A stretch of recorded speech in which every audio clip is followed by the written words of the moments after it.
Very good morning. History with Kinshu की तरफ से प्रस्तुत है पुनः अचूक बाण की श्रृंखला में आज का बाण रूपी तर्कश का तीर एक प्रश्न। ये प्रश्न विकेंद्रीकरण से संबंधित है और हमें यह देखना है कि क्या उत्तर इसका निकलता है। डिसेंट्रलाइजेशन से संबंधित है। पहले आप प्रश्न को समझिए, इसको डिकोड करिए, उसके बाद इसके आंसर को प्रिडिक्ट करिए क्या हो सकता है। विकेंद्रीकरण से मतलब सिंपल सीधा आंसर को डिसेंट्रलाइज मत कर दीजिएगा, पहली बात तो समझिएगा। प्रश्न है आपका, निम्न में से किस कमीशन की रिपोर्ट में, किस आयोग की रिपोर्ट में यह निर्णय लिया गया कि प्रत्येक तालुका एवं तहसील में उप जिला बोर्डों की स्थापना की जाए एवं उन्हें जिला बोर्डों के अधीन नहीं रखा जाए। उप जिला बोर्डों को ग्रामीण बोर्ड प्रशासन का मुख्य साधन बनाया जाए। याद रखिएगा, ये बात किस रिपोर्ट के आधार पर की गई? क्या डिसेंट्रलाइजेशन कमीशन रिपोर्ट है, विकेंद्रीकरण आयोग की रिपोर्ट है, राजकीय सैन्य स्वच्छता आयुक्त की रिपोर्ट है, मेयो रिपोर्ट है, या प्रथम भारत परिषद अधिनियम जिससे कि 1861 जिससे कि स्थानीय स्वशासन आरंभ हुआ था उसकी रिपोर्ट है।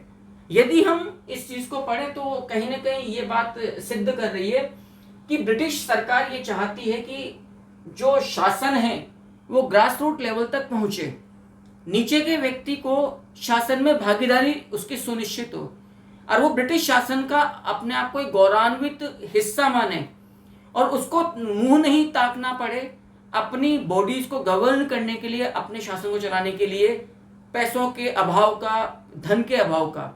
और गवर्नर जनरल या जो प्रोविंशियल जो गवर्नर्स है उनसे धन की डिमांड नहीं करनी पड़े, इतना उन्हें प्रदान भी किया जाए। तो याद रखिएगा, इसका सही आंसर होगा इस प्रश्न का, और मैं फिर उसके बाद उसको डिकोड करूंगा, लेकिन मुझे पहले उत्तर देना पड़ेगा। यहां पर इसका सही आंसर होगा ऑप्शन ए, यानी कि डिसेंट्रलाइजेशन कमीशन रिपोर्ट 1908 के अंदर ये लागू हुई थी, लॉर्ड मिंटो सेकंड के शासन काल में। इस बात को याद रखिएगा। क्लियर? अब मैं एक एक बात को डिकोड कर रहा हूं। असल में ये बात है, जो लॉर्ड मिंटो सेकंड जो गवर्नर जनरल थे,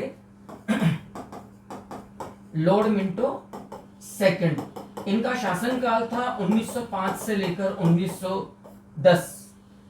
लॉर्ड मिंटो सेकंड के काल में डिसेंट्रलाइजेशन कमीशन रिपोर्ट 1908 में लागू हुई थी।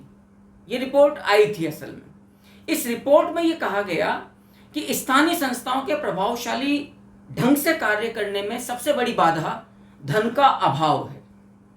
धन का पर्याप्त न होना ही जिला बोर्डों तथा जिला नगर पालिकाओं के आधुनिक स्तर पर कार्य करने में एक बाधा है।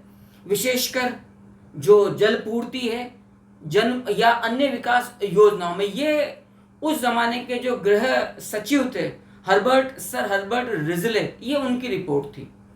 अतः इसके लिए इस रिपोर्ट में ये सिफारिश की गई कि आप प्रत्येक तालुका और तहसील में डेप्यूटी यानी कि उप जिला बोर्डों की स्थापना की करें और उन्हें जिला बोर्ड के अधीन नहीं रखा जाए और उन्हें कुछ रेवेन्यू सोर्सेज भी प्रदान कर दिए जाएं ताकि वो स्वविवेक से स्थानीय लोगों के साथ मिलकर धन को इकट्ठा करके, मतलब कलेक्ट करके रेवेन्यू के रूप में, और फिर अपने यहाँ पर चाहे छोटी मोटी शिक्षा से संबंधित बात हो गई, स्वास्थ्य से संबंधित, बिजली से संबंधित और जल से संबंधित।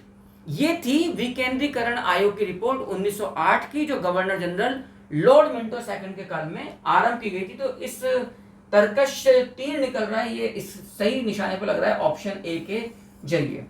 इसी प्रकार के नॉलेजेबल वीडियोस जो आपकी हर सुबह का आगाज एक फ्रूटफुल जानकारी के साथ करते हैं और आपको कदम दर कदम मंजिल तक परीक्षा में सफलता दिलाने की तरफ आपके सारथी के रूप में आपके साथ निभाते हैं।